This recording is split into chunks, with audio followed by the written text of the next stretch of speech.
أعوذ بالله من الشيطان الرجيم. بسم الله الرحمن الرحيم.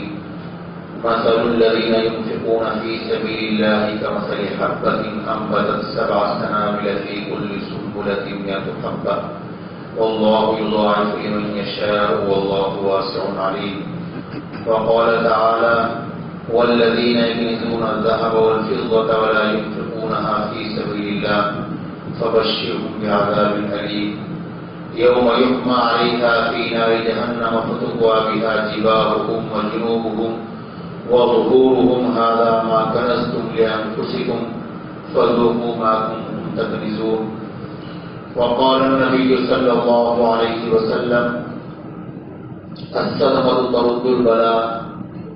وقال: بادروا بالصدقة فإن البلاء لا يتخطوها، أو كما قال عليه الصلاة والسلام.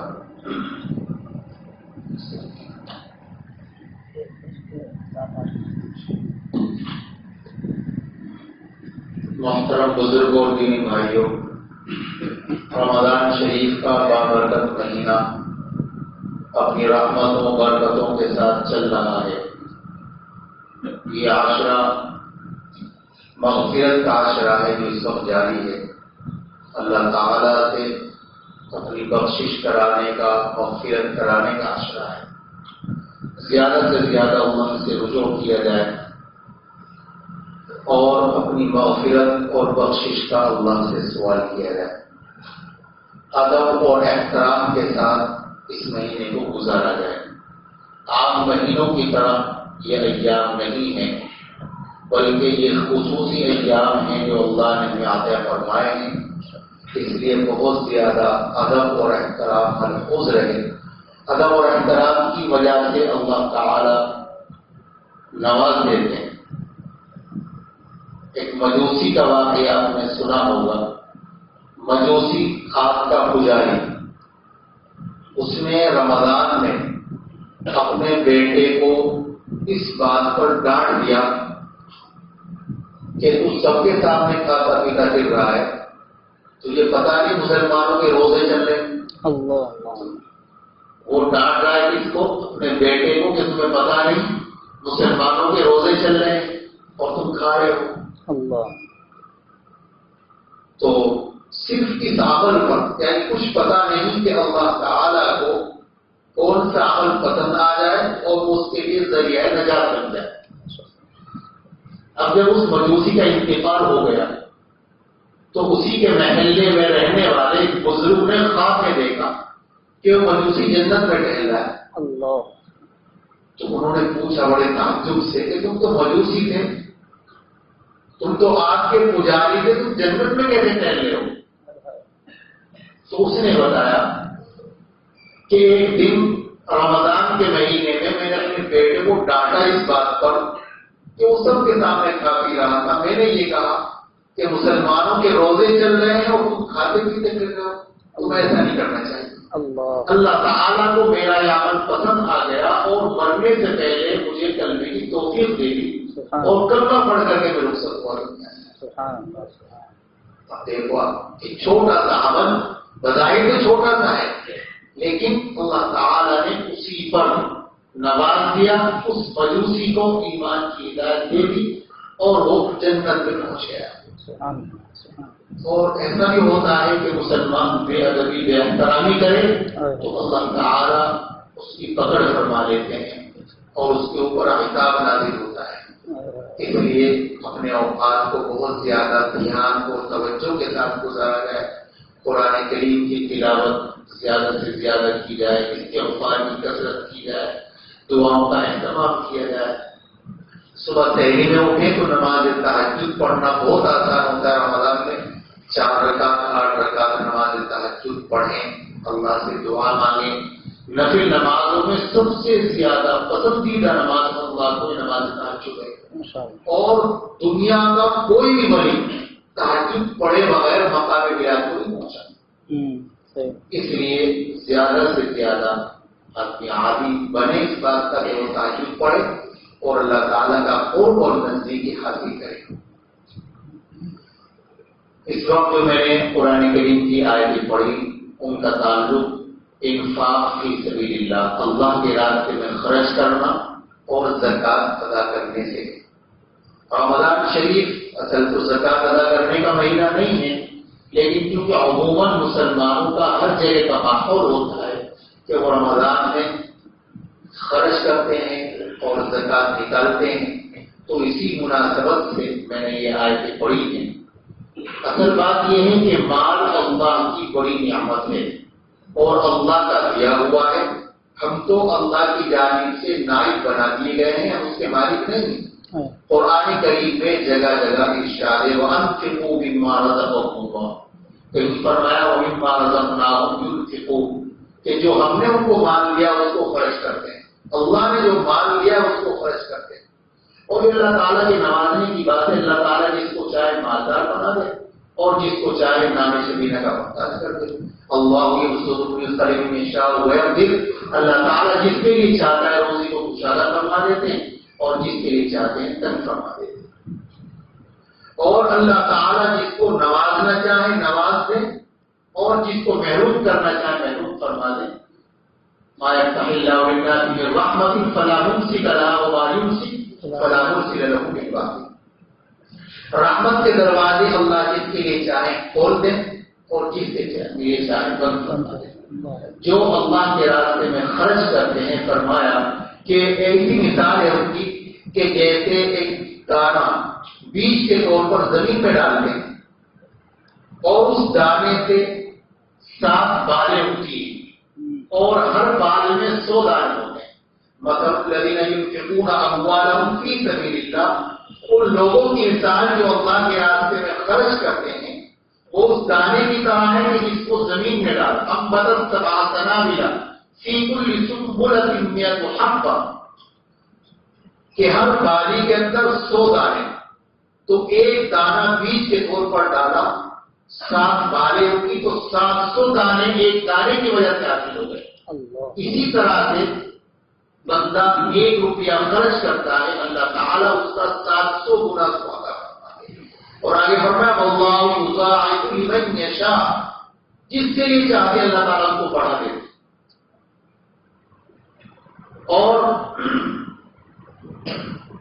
نبی کریم صلی اللہ علیہ وسلم نے ارشاد فرمایا کہ تم صدقہ نکالنے میں جلدی کیا کرو، اس لیے کہ بلا صدقے سے آگے نہیں بڑھتی۔ اور فرمایا کہ صدقہ اللہ تعالیٰ کے غصے کو ٹھنڈا کر دیتا ہے اور بری موت کو دفع کر دیتا ہے۔ اس لیے اللہ کے نام پر صدقہ کرنا، خیرات کرنا، زکات ادا کرنا، یہ بہت اعلیٰ درجے کا نیک عمل ہے، خاص طور پر رمضان کے مہینے میں۔ زکات یہ تو فرض ہے، اس کو صدقہ واجبی کہا جاتا ہے، اور ایک نفلی صدقہ ہوتا ہے کہ آدمی کے اوپر زکات تو فرض نہیں ہے، لیکن بس وہ ایسے ہی اپنی جان کا، مال کا، بچوں کا، گھر کا، دکان کا کوئی بھی نکال لیتا ہے کچھ رقم، تو وہ نفلی صدقہ کہلاتی ہے، تو اس کا بھی آدمی کو اپنا معمول بنانا چاہیے۔ زکات یہ اسلام کے بنیادی 5 ارکان میں سے ایک اہم رکن ہے۔ نبی کریم صلی اللہ علیہ وسلم نے ارشاد فرمایا بنی الاسلام علی 5، کہ اسلام کی بنیاد 5 چیزوں پر قائم ہے۔ شہادت اللہ الہ الا اللہ وان محمد رسول اللہ، اس بات کی گواہی دینا کہ اللہ کے سوا کوئی معبود نہیں، حضرت محمد صلی اللہ علیہ وسلم اللہ کے بندے اور اس کے رسول ہیں۔ دوسرے نماز قائم کرنا، تیسرے زکات ادا کرنا، چوتھے رمضان شریف کے روزے رکھنا، 5ویں حج بیت اللہ کرنا۔ یہ 5 ستون ہیں اسلام کے، جن پر پوری مذہب اسلام کی عبارت قائم ہے، کھڑی۔ تو زکات قرآن کریم میں اللہ تعالیٰ نے جہاں جہاں نماز کا حکم فرمایا اس کے ساتھ زکات کا بھی حکم فرمایا۔ قرآن کریم میں 32 مقامات ایسے ہیں کہ جہاں پر اقیم الصلاۃ، اس کے بعد آتوا الزکات کا بھی حکم۔ اس لیے جن لوگوں کو اللہ نے مالدار بنایا ہے وہ اپنے مال کی صحیح طریقے پر حساب لگا کر کے زکات نکالیں۔ صاحب نصاب جو لوگ ہیں ان ان کے لیے زکات کے مسائل سے واقف ہونا بھی ضروری ہے، تاکہ ان کو پتہ چلے کہ ہمیں اپنے مال کی کس طرح سے زکات نکالنی ہے۔ وہ آدمی کے جو 52.5 تولے چاندی یا 7.5 تولے سونا یا کچھ سونا ہے کچھ چاندی ہے، دونوں ملا کر کے زکات کا نصاب پورا ہو رہا ہے تو اس کے اوپر زکات فرض ہو جاتی ہے۔ اس کے علاوہ تجارتی مال ہے، تجارتی سامان ہے، استعمالی جو چیزیں ہیں وہ زکات میں نہیں ہوتی۔ مثال کے طور پر آدمی کی اپنی چلانے کی گاڑی ہے، گھر کے برتن ہیں، واشنگ مشین ہے، فریج کولر وغیرہ ہے، یہ ساری استعمالی ضرورت کی چیزیں ان کو نہیں جوڑا جائے گا۔ البتہ وہ پلاٹ، وہ رقم جو اپنے پاس جمع ہے یا کوئی پلاٹ ہے تجارت کے لیے اس کو خریدا گیا ہے یا اسی طرح سے اور کوئی سامان تجارت ہے تو اس کو میزان کیا جائے گا اور اس کا حساب لگا کر کے پھر زکات کو نکالا جائے گا۔ جو لوگ زکات کے نکالنے میں کوتاہی کرتے ہیں، نعوذ باللہ اس کو ٹیکس اور جبر سمجھتے ہیں، تو قرآن کریم میں ایسے تارکین زکات کے لیے بڑی سخت وعید ہے۔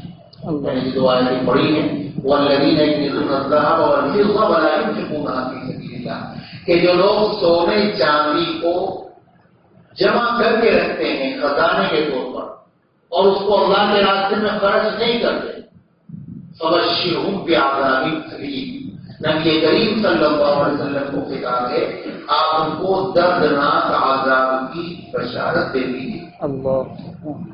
یوم یحمى علیہا، وہ دردناک عذاب کیسا ہوگا آج اس کی تفصیل ہے کہ جس دن کے داغا جائے گا ان کی پیشانی کو، ان کے پہلوؤں کو، ان کی پیٹھوں کو۔ یوم یحمى علیہا فی نار جہنم فتقوی بہا جباہہم وجنوبہم وظہورہم ھذا ما کنزتم لانفسکم فذوقوا ما کنتم تکسبون، کہا جائے گا کہ یہ وہ تمہارا خزانہ ہے جس کو تم جمع کر کے رکھتے تھے، اب تم اس کے جمع کرنے کا مزہ چکھو۔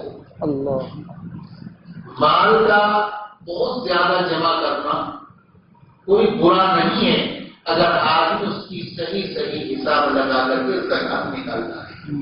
زکات نکال لی تو وہ مال محفوظ ہو گیا اور اس مال کے بڑھنے کا ذریعہ ہو گیا۔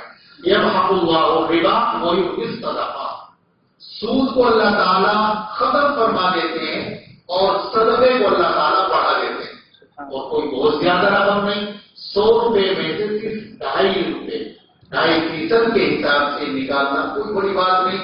اگر اللہ تعالیٰ کا دیا ہوا مال ہے، اللہ کی فرما دے 40% نکالو، 50% نکالو تو بھی نکالنا ضروری تھا، لیکن اللہ تعالیٰ نے بہت ہی معمولی رکھا کہ صرف 2.5% کا تم سے مطالبہ ہے، تو اس کو نکالنے کی ہدایت فرمائے گی۔ اور یہ کہ زکات کو نکال دینا صرف کافی نہیں بلکہ اس کو مصرف تک پہنچانا کہ جہاں پر وہ خرچ ہو سکتی ہے، جو اس کا استحقاق رکھتے ہیں، ضرورت مند ہیں، ان تک پہنچانا بھی زکات دینے والے لیے ضروری ہے۔ ہم سمجھتے ہیں کہ ہم نے زکات کی رقم نکال لی، کوئی بھی ہمیں مانگنے والا ملا اس کو دے دی، تو اس طریقے سے زکات ادا نہیں ہوتی۔ اس وقت اس زمانے میں ہر سال یہ بات دہرائی جاتی ہے کہ پیشہ ور جو فقیر ہیں ان کو زکات نہ دی جائے، احتیاط کے خلاف ہے، اس لیے کہ ان کا تو مانگنے کا پیشہ ہے، وہ ضرورت کی وجہ سے نہیں مانگ رہے بلکہ پیشے کی وجہ سے مانگ رہے ہیں۔ ایسے فقیروں کو تلاش کیا جائے کہ جو اپنی غیرت کی وجہ سے کسی کے پاس جاتے ہیں، شرماتے ہیں کسی کے سامنے ہاتھ پھیلاتے ہوئے، اور وہ واقعات ضرورت مند ہیں، آپ ان سے پوچھو کیا حال ہے، وہ کہیں گے اللہ کا شکر ہے، حالانکہ ان کو ضرورت ہے۔ ایسے فقیروں کو تلاش کرنا، ضرورت مندوں تک اپنی زکات کی رقم پہنچانا، یہ ہمارے دل میں ضروری ہے۔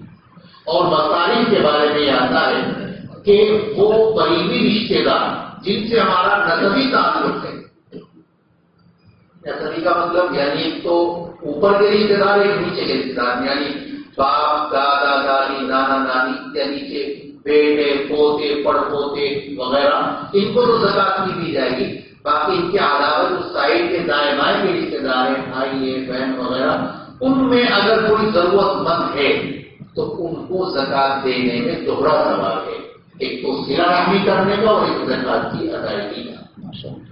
اور اسی طرح سے اس وقت مدارس عربیہ ان میں پڑھنے والے ضرورت مند طلبا وہ بھی زکات کا بہترین مصرف ہے اور ان کو دینے میں بھی دوہرا ثواب ہے۔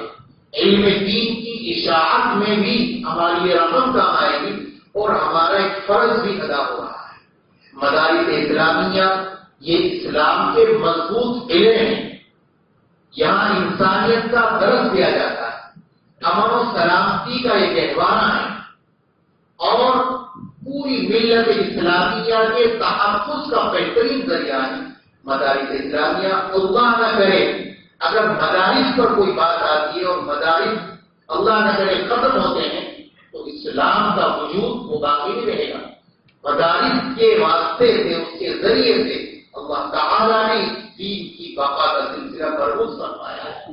تو اس لیے مدارس کے وہ سفراء جو آپ کے پاس آتے ہیں تو اس وقت ان کو بھی آپ تحقیق کر کے اپنی زکات کی رقم دیں، اس لیے کہ کچھ خراب اور کمزور قسم کے لوگ ہر لائن میں آپ کو مل جائیں گے، تو اس لیے ضروری ہے تحقیق کہ جو آپ کے پاس آ رہے ہیں اگر آپ کو ان کی تصدیق ہے تو آپ ان کو زکات کی رقم دیں اور دے کر کے احسان نہ جتلائیں بلکہ احسان مند ہو کہ یہ ہمارے فرض کو ادا کرانے میں ہمارے مددگار ثابت ہو۔ حدیث میں آتا ہے کہ ایک زمانہ ایسا آئے گا کہ لوگ اپنی زکات کی رقم دے کے گھومیں گے، تلاش کریں گے مستحق کو، لیکن کوئی مستحق ان کو نظر نہیں آئے گا۔ آج مدارس والے وہ ہمارے محسن ہیں اور ان کا ہمیں احسان مند ہونا چاہیے اس اعتبار سے کہ وہ ہمارے اہم فریضے کی ادائیگی میں ہمارے معین اور مددگار بن رہے ہیں۔ کسی کو فقیر اور ذلیل سمجھنا اور گری ہوئی نگاہوں سے دیکھنا، یہ چیز اللہ رب العزت کو بہت زیادہ ناگوار ہوتی ہے، ناپسند ہوتی ہے۔ کسی بھی چھوٹے سے چھوٹے عمل کو آدمی حقیر نہ سمجھے، کسی کی حقارت بھی ذہن میں نہ رہے۔ ہمارے حضرت بڑوں کی رحمت اللہ علیہ ایک بات فرمایا کرتے تھے، بہت کام کی اور بہت اہم بات ہے۔